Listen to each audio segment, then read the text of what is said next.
We've all experienced that specific moment when a hobby, a band, or a franchise you've loved for decades leaves you behind. It's not always a slow fade either. Sometimes you just look at what it's become and realise the thing you fell in love with simply isn't there anymore. When the first playable teaser demo for Resident Evil 6 dropped onto the digital marketplace back in 2012, I did something I'd never done with a major release in this franchise. I downloaded it and I just let it sit on the dashboard. There was no excitement, there was no midnight rush to boot it up. Looking at the promotional trailers leading up to that point, I already wasn't liking what I was seeing. The atmosphere that I loved didn't seem to exist anymore, but eventually, out of pure obligation to a series that had defined my gaming life, I clicked play. I didn't even make it through the 15-minute sample. The whiplash didn't just frustrate me, it completely pushed me away. All I saw was carnage. The pace was blindingly fast, a frantic sprint through Michael Bay style set pieces that felt utterly alien. The controls were fluid, sure, but not in a way that felt accurate or deliberate. I found myself diving through the air when I didn't even intend to, awkwardly locking onto walls using a sticky cover system, and shooting wildly from the ground. In the end, I stopped fighting the mechanics, stopped trying to look for a game that wasn't there, and I just spent the remaining 20 minutes sprinting directly towards the objective markers. I wasn't having any fun whatsoever, so I quit.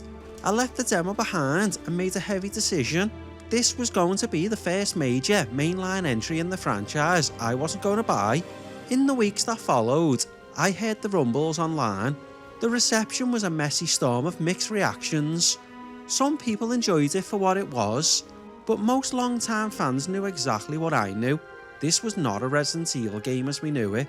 Sitting there looking at the absolute chaos Capcom was selling, I just assumed I'd finally grown too old for the franchise. The heavy Spencer Mansion doors I remembered opening at 6 years old, soaking in the quiet, creeping dread, had now been thrown right off the hinges for an all-out tactical action warfare. I tapped out. I thought me and Resident Evil were done for good.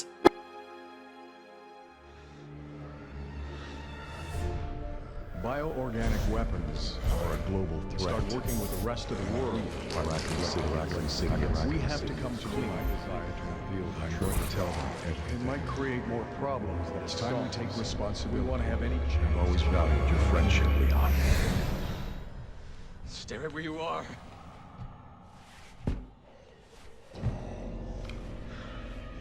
Mr. President!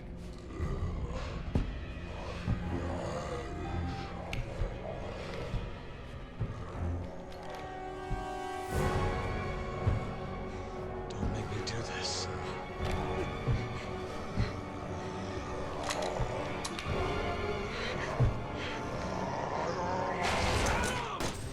Welcome back to my little Resident Evil retrospective. If you're new to the channel, this is a journey where we are tracing the lineage of survival horror from the ground up, documenting the history of a franchise that had spent 3 decades shaping the way we experience fear. Now on paper, this specific entry should have been an absolute dream come true for a lifelong fan. It wasn't some spin-off budget experiment. This was a massive mainline title that promised to bring back almost every single heavy hitter in the lore.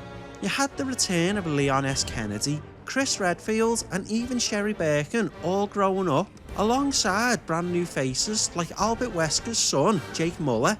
It was a star-studded lineup that should have had me counting down the days to launch. I wasn't, I was burnt out, and I was completely losing trust in how Capcom was handling their flagship property. By the time Resident Evil 6 arrived in October 2012, the entire franchise was suffering from an absolute corporate identity crisis. Survival horror was being treated by publishers as a niche archaic relic of the 90s that couldn't survive in the modern market. Instead of leading the genre they helped create, Capcom was desperately trying to keep up with the new modern wave of multiplayer titans that were dominating the online world, juggernauts like Call of Duty, Gears of War and Halo. The signs of the structural drift had been building for years. Resident Evil 4 had massively drawn the line between what this franchise could be as a hybrid action experience while still keeping a foot firmly planted in horror. Then Resident Evil 5 took a confident step right over that line. By the time we get to Resident Evil 6, the line isn't even in view anymore. The frustrating part is that the superficial ingredients were all technically there. The promotional material promised that classic zombies were finally making a return. Another massive global outbreak was underway, and the world was ending. It had everything that had made the series what it was on paper, yet in execution, it couldn't possibly have felt more different. Capcom had built a massive, multi-million-dollar blockbuster, but in the process of trying to appeal to absolutely everybody on the planet, they had forgotten how to appeal to the fans who built them.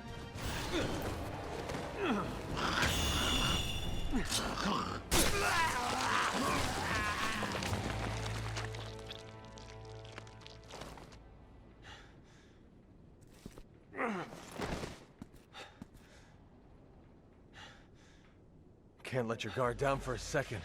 It was probably a year or so after the official launch before I actually laid hands on the final game.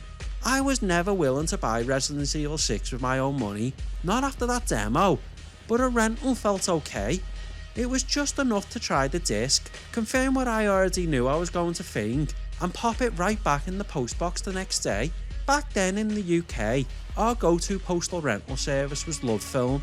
You'd set up your queue online, and a few days later, a pair of those distinct cardboard envelopes would slide through the front door. I remember the exact delivery that changed my trajectory with this game.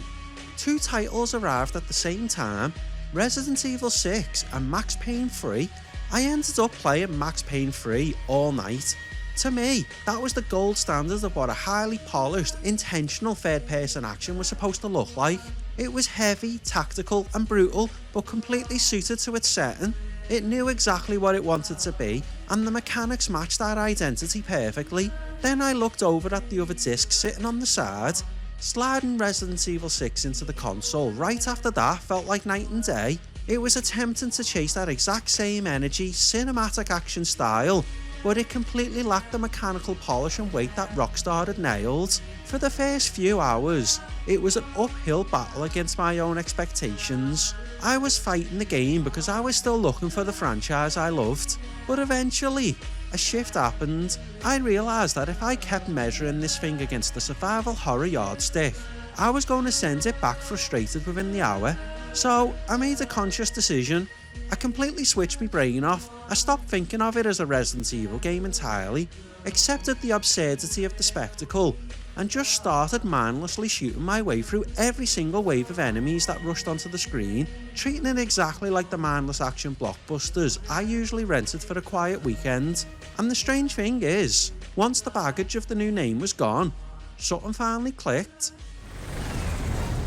This thing isn't gonna hold up much longer. Just a few more blocks.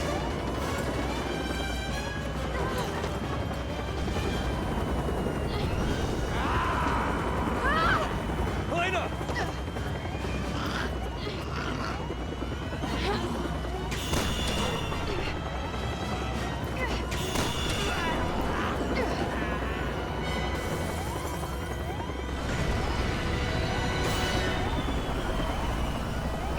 Shit! Hold on!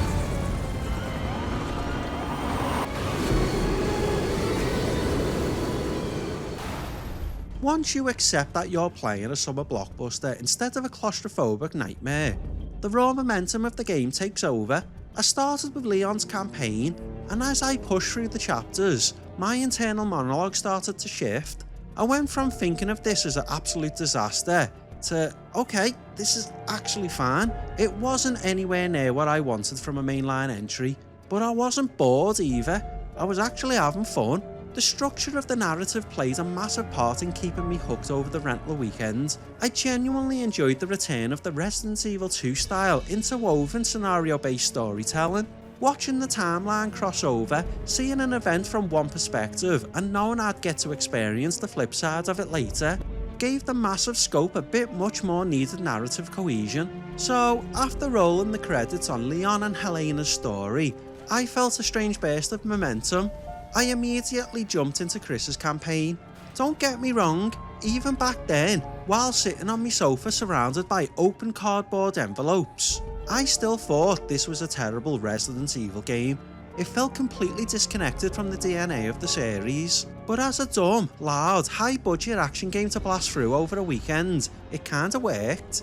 It was the gaming equivalent of a popcorn flick, completely hollow, entirely ridiculous, but impossible to look away from. By the time I finished Chris's campaign and unlocked Jake's story, the initial bitterness had completely evaporated. I wasn't mourning the loss of the fixed camera angles or the item boxes anymore. I was just locked into the loop. The game was actively rewarding my decision to leave my brain at the door, throwing massive boss fights, transforming enemies, and endless waves of targets at me without a single second of downtime.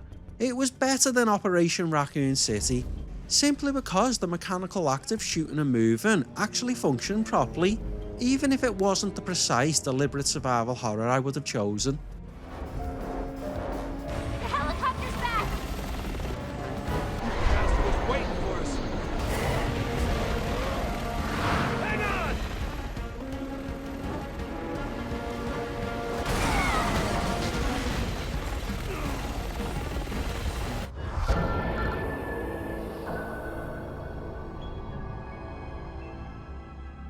To really understand how the franchise hit this absolute wall, you have to look at the trajectory that brought us here.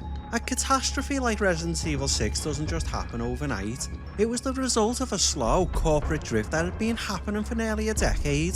Back in 2005, Resident Evil 4 masterfully drew the line between what a franchise could be as a hybrid action experience while still keeping a foot firmly planted in horror. It gave us a revolutionary over-the-shoulder camera and faster pacing, but it balanced that empowerment by keeping your feet glued to the floor when you raised your weapon. You still had to manage your space, count your shots, and listen to the chill and chant of the granados in the distance. The tension was different, but it was absolutely still there. Then Resident Evil 5 took a confident step right over that line. It introduced full-time co-op, bathed the environments in bright daylight, and turned Chris Redfield into a muscle-bound action hero capable of literal boulder punching. It was a massive commercial success, but for a lot of long-time fans, it felt like the final embers of survival horror were being stomped out. By the time we get to Resident Evil 6, the line wasn't even in view anymore. The frustrating part of the whole design is that the superficial ingredients of a classic entry were technically all there. The promotional material proudly boasted that classic slow-moving zombies were making a return, another massive global viral outbreak was underway, and the stakes had never been higher. It had every single element that made the series what it was on paper, yet in physical execution, it couldn't possibly have felt more alienated from its own roots. Capcom had looked at the massive, multi-million-dollar sales figures of Western military shooters and decided that the only way to survive was to mimic them completely. They built a game that was twice the length of its predecessor, packed with massive explosions, military strike teams, and cinematic set pieces, but in the process of trying to engineer a blockbuster that would appeal to absolutely every gamer on Earth, they completely eroded the core identity that made the franchise legendary in the first place.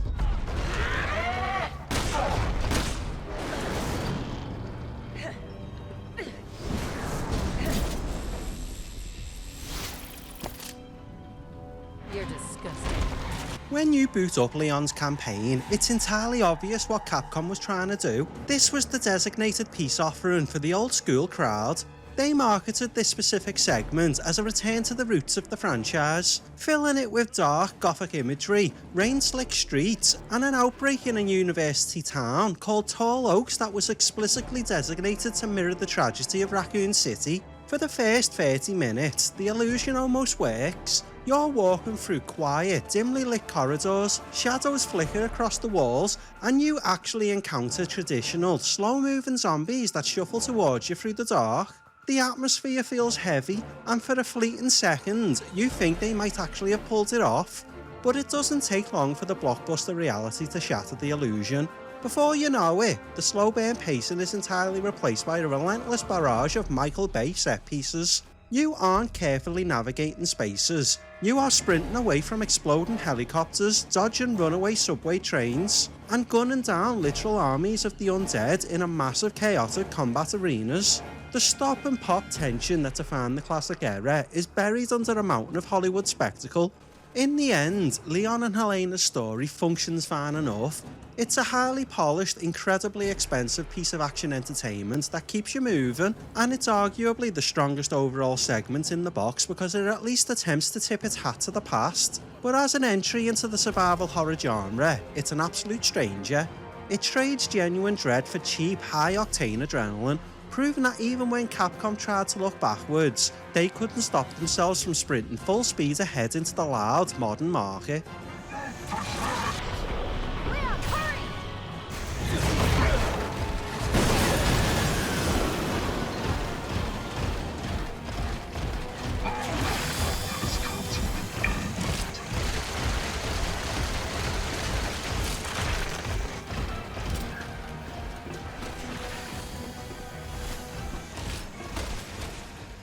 If Leon's campaign was a desperate attempt to please the horror fans, Chris Redfield's segment is the moment Capcom completely threw off the mask and embraced the corporate directive.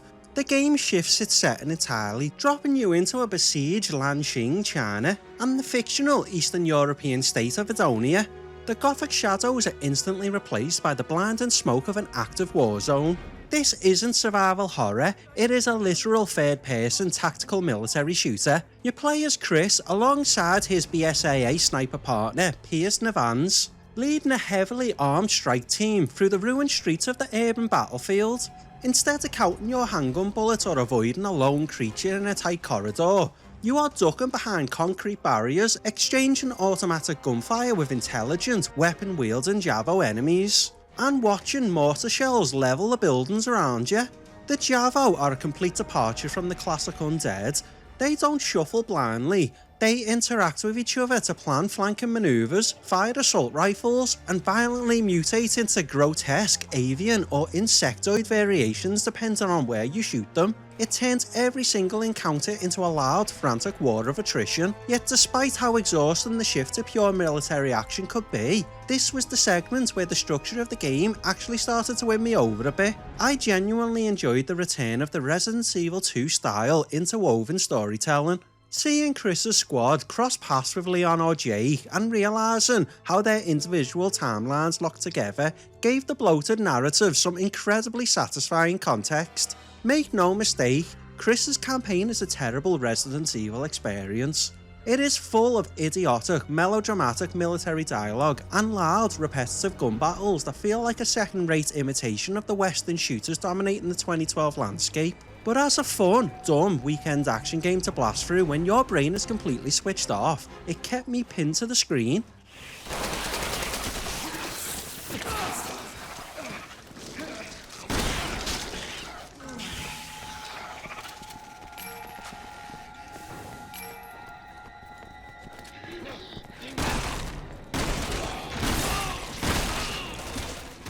With Chris's military assault out of the way, the game shifts gears yet again to introduce Jake Muller, a cynical mercenary who happens to be the son of Albert Wesker, and a returning, fully grown Sherry Birkin. And to my complete surprise, this was the campaign where I actually started having a bit more fun. The standout element here isn't the gunplay or the high-stakes political plot. It's the constant looming threat of the Ustanach, a hulking, unstoppable bioweapon designed specifically to hunt you down across the globe. Now, if you look at the history of the franchise, Resident Evil has a notoriously spotty record when it comes to capturing the magic of the persistent stalker. Ever since the original Resident Evil 3 perfected Nemesis back in 1999, Capcom had constantly failed to recreate that specific brand of tension. We had to endure the disastrous, half-baked appearances in spin-offs like Gun Survivor 2 and the absolute mess that was Operation Raccoon City. They simply couldn't get the formula right. So when the Usanak crashes through the ceiling in Jake's campaign, it felt like a welcome return to form. It gave the game a relentless pace and energy that other segments desperately lacked. Watching this massive, weapon-armed monstrosity smash through the environments, break down cover, and chase you through tight spaces provided a genuinely thrilling dynamic. What makes looking back at Jake's campaign so fascinating today is realising exactly what this design represents. The Ustanach was a loud, unpolished prototype, It was an action-heavy blueprint for a mechanic that Capcom would eventually spend the next decade refining into absolute masterpieces, directly paving the way for the terrifying localized stalker AI of Resident Evil 7's Jack Baker and the brilliant footstep foot and dread of Mr. X in the Resident Evil 2 remake. It was still wrapped in the loud, explosive package of a 2012 blockbuster, but for a brief moment, Jake's campaign tapped into a classic survival horror pillar that made the weekend rental completely worth the trip.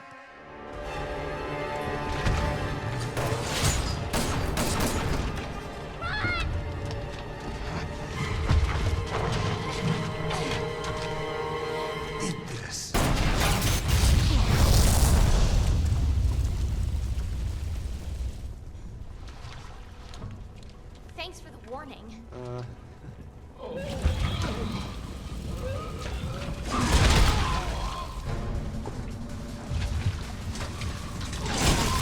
When you look past the different campaigns and focus purely on how Resident Evil 6 physically handles, you can see the exact moment the franchise's mechanical identity snapped in half. Capcom didn't just want to make an action game, they wanted to make the most fluid, hyper-mobile third-person shooter on the market. To do that, they gave players an unprecedented level of physical empowerment, completely abandoning the rigid, deliberate weight that used to define the series. For the first time in a mainline entry, you could sprint full speed while firing your weapon, slide under obstacles, and roll in any direction to dodge incoming attacks.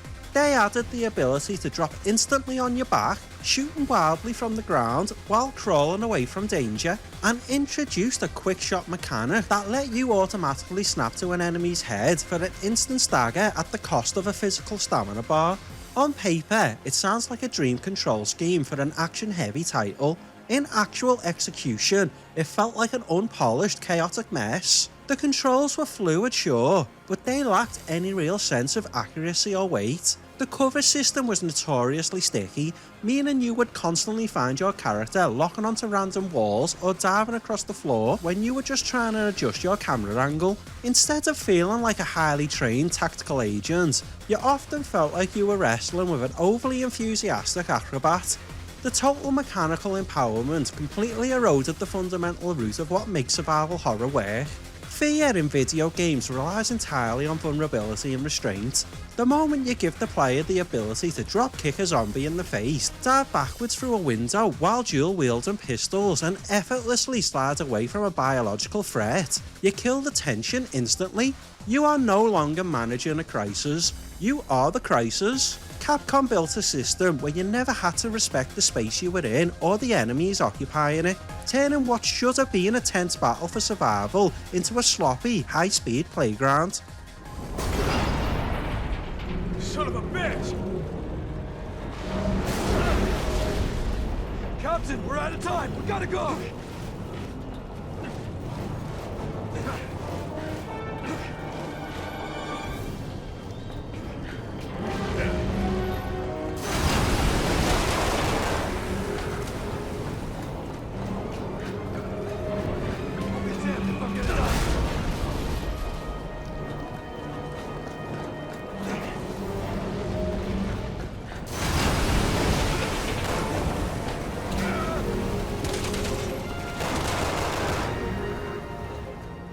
If you want to understand the sheer, exhausting scale of what Capcom was attempting here, you only have to look at the numbers behind the curtain.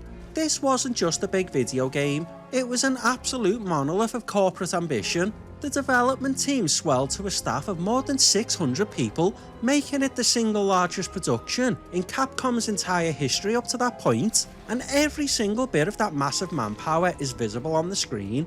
Not through focus or polish, but through sheer, unadulterated bloat. Resident Evil 6 was explicitly designed to be twice the length of Resident Evil 5. It was a game trying to be 4 separate games at the exact same time, stuffed to the absolute brim with features designed to keep you from ever turning the console off.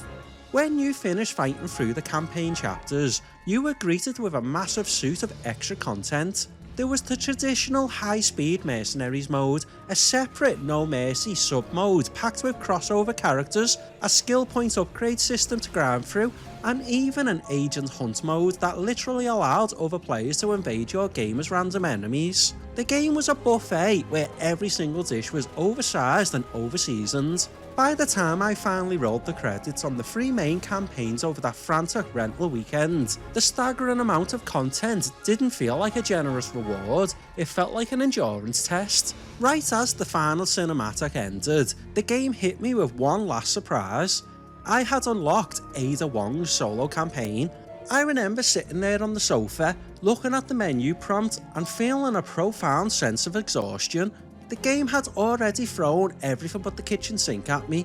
It had given me explosions, military warfare, motorcycle chases, mutant bosses, and global conspiracies. I was completely full. I didn't need to see anymore, and I certainly didn't have the energy to commit to a 4th multi-hour storyline. So I didn't. I closed the game, packed the disc right back into that distinctive love film cardboard envelope, and dropped it into the postbox the very next morning. I had gotten my rentals worth, I had proven to myself what the game was, and I was completely done with it. I never touched Resident Evil 6 again for the next 14 years, leaving Ada's entire campaign as an unbuttoned, unexplored mystery in my history of the franchise.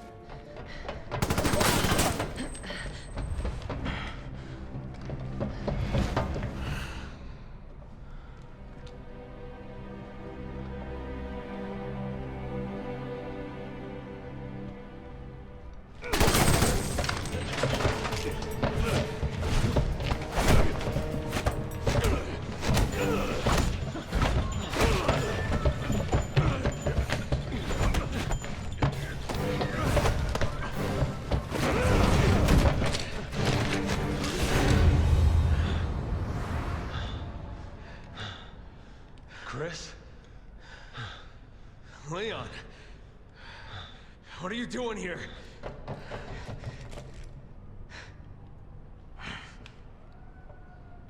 Put your gun down, Chris. She's a key witness. We need her. A witness? She's the one who did all this! No, it wasn't her. It was Simmons, the national security advisor. I lost all my men because of her! And I lost over 70,000 people, including the president, because of Simmons.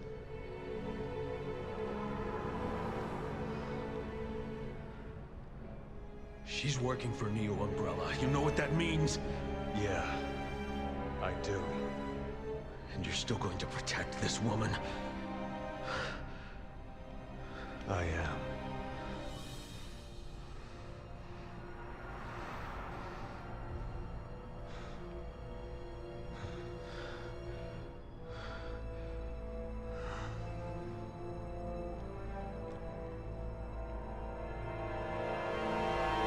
Captain!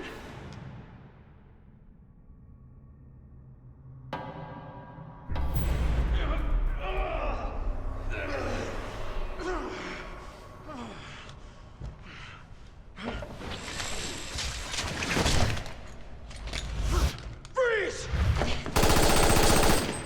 Damn it! Helena! He's gonna kill her! Chris, wait! We both want the same thing here. All right. The BSAA will handle Ada. You take care of Simmons. Chris! I know you'll do the right thing. Are you sure we can rely on him? He's been in this as long as I have. I trust him. All right. Come on. Let's find Simmons. Returning to this archive entry for the Retrospective series means finally confronting the one corner of this monolith I left completely untouched back in 2012. For 14 years, Ada Wong's campaign sat on the main menu like a cold case, a lingering piece of unfinished business from the exact weekend I decided to walk away from modern Resident Evil. Sitting down to play this segment today isn't just a routine review, it's the first time I've experienced new content from a disaster entry I thought I'd completely mapped out over a decade ago. and experiencing it now, with a decade of franchise hindsight, is a completely fascinating trip. Originally launched as a strictly solo, puzzle-focused campaign before patches forced a non-canonical co-op partner named Agent into the mix, Ada's story is structurally the most unique piece of the puzzle. It takes the frantic action mechanics of the other 3 campaigns and tries to force them into a mold that actually requires a modicum of thought. You are navigating sub-pens, solving classic environmental item puzzles, and using a grapple gun to traverse vertical spaces while sneaking past targets. Narratively, it acts as the ultimate connective tissue.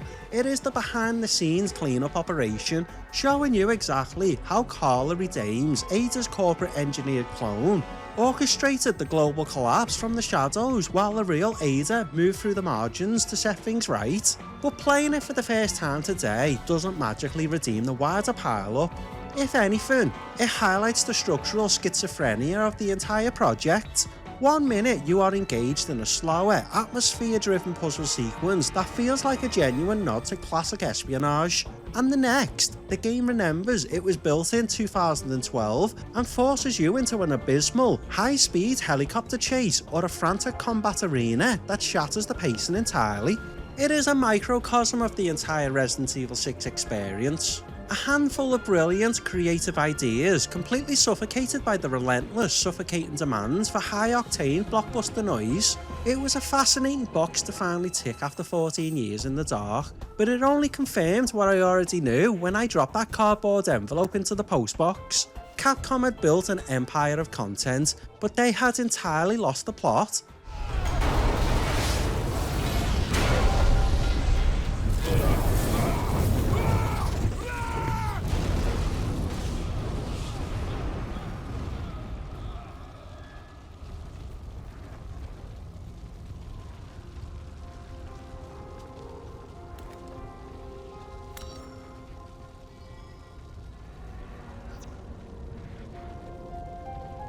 So cute. You're really confused by all this, aren't you, Leon? It's kind of fun to watch.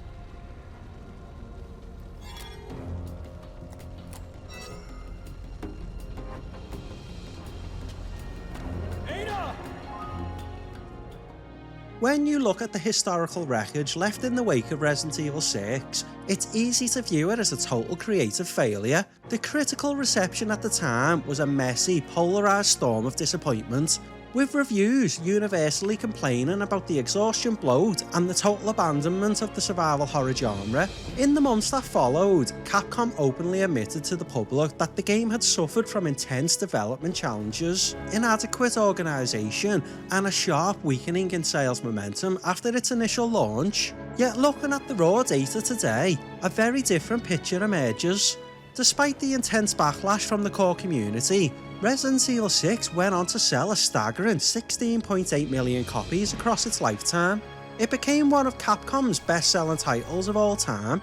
It was a massive, undeniable commercial titan, but it was also a corporate dead end.